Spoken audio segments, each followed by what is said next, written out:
Assalamualaikum warahmatullahi wabarakatuh. Sebelum menyimak video pembelajaran ini, sebaiknya kita awali dengan membaca basmalah ya. Bismillahirrahmanirrahim.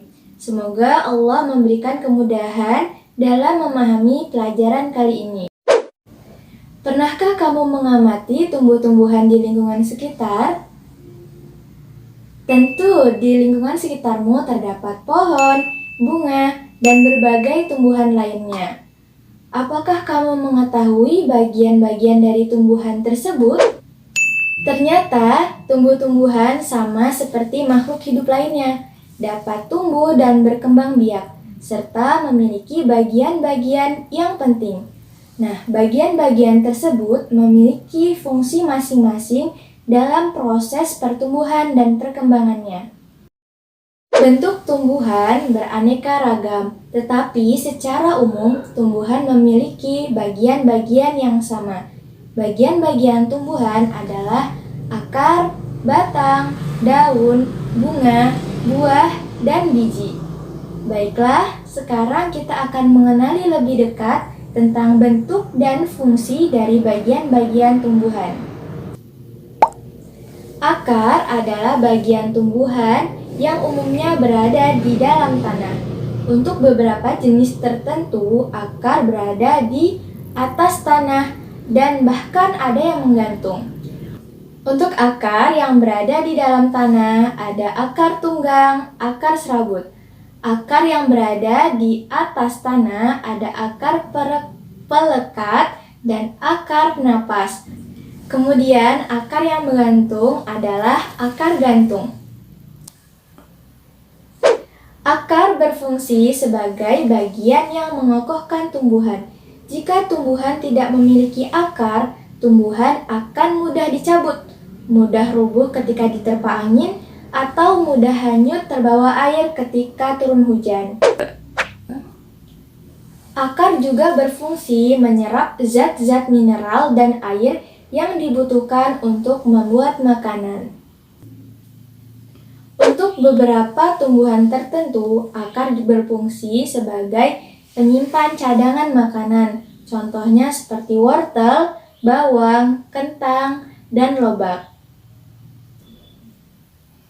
Selanjutnya batang. Batang merupakan tumbuhan yang berada di atas tanah. Batang dibedakan menjadi dua berdasarkan kambium yang terdapat pada batang. Biasanya batang berkambium terdapat pada pohon, contohnya pohon mangga, pohon jambu, pohon jeruk. Kemudian batang tidak berkambium, contohnya adalah padi, tomat, jagung, bayam. Fungsi batang yang pertama agar tumbuhan bisa tegak berdiri. Yang kedua, sebagai tempat munculnya daun, bunga, dan buah. Yang ketiga, sebagai pengangkut sari-sari makanan serta mengedarkan zat makanan hasil fotosintesis ke seluruh bagian tumbuhan. Yang keempat, pada batang tertentu menyimpan cadangan makanan seperti tebu. Daun merupakan bagian tumbuhan yang berfungsi sebagai tempat berlangsungnya fotosintesis. Fotosintesis adalah proses pengolahan zat makanan oleh tumbuhan yang dibantu dengan cahaya matahari. Daun banyak mengandung zat warna hijau yang disebut klorofil. Daun dibedakan menjadi dua. Yang pertama, daun lengkap. Pada daun lengkap terdapat pelepah, tangkai, dan helai, contohnya daun pisang. Yang kedua, daun tidak lengkap, contohnya daun jambu. Berdasarkan susunan tulang daunnya, ada yang melengkung, menjari, menyirip, dan sejajar. Kemudian bunga. Bunga merupakan bagian tumbuhan yang berfungsi sebagai alat perkembangbiakan. Bunga sempurna terdiri dari tangkai, kelopak, mahkota, benang sari, dan putik. Kemudian buah.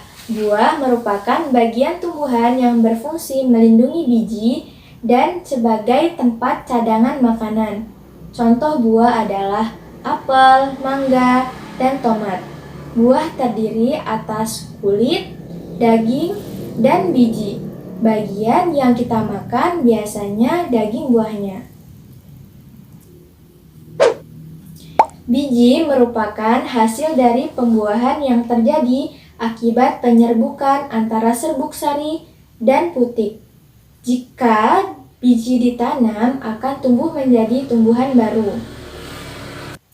Biji ada yang berkeping 1 dan berkeping 2. Biji berkeping 1 disebut dengan monokotil. Contohnya biji jagung, biji padi, dan biji tomat. Biji berkeping 2 disebut dengan dikotil. Contohnya biji mangga, biji jambu, dan biji jeruk.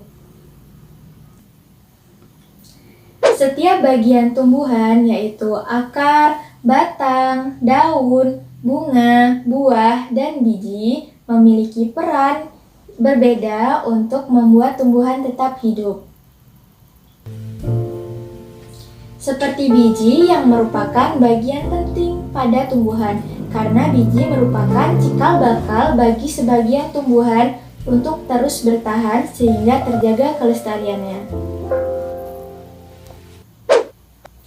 Selain itu, ada bunga yang berperan penting pula, yakni sebagai alat reproduksi yang nantinya akan menghasilkan tanaman baru dan mampu mempertahankan kelestarian jenisnya.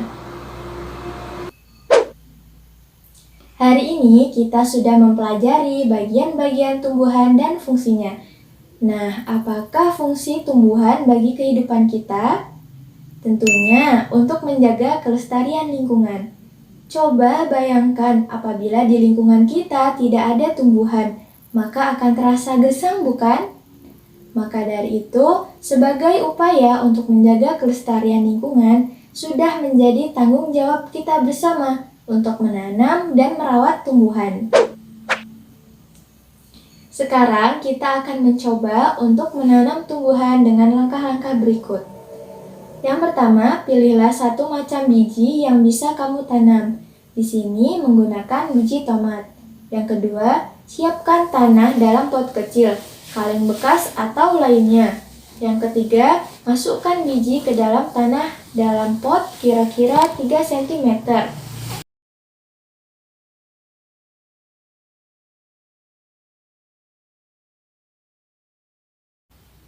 Kemudian siram secukupnya. Lalu simpan tumbuhanmu. Kemudian siramlah tumbuhanmu setiap pagi atau sore hari. Jangan lupa untuk dipraktikkan di rumah ya kegiatan tadi. Bu Asy memasak bersama Bu Ani. Terima kasih sudah menyimak video pembelajaran ini. Pak Somad membawa cumi-cumi. Semoga bermanfaat dan mudah difahami. Baiklah, saya akhiri. Assalamualaikum warahmatullahi wabarakatuh.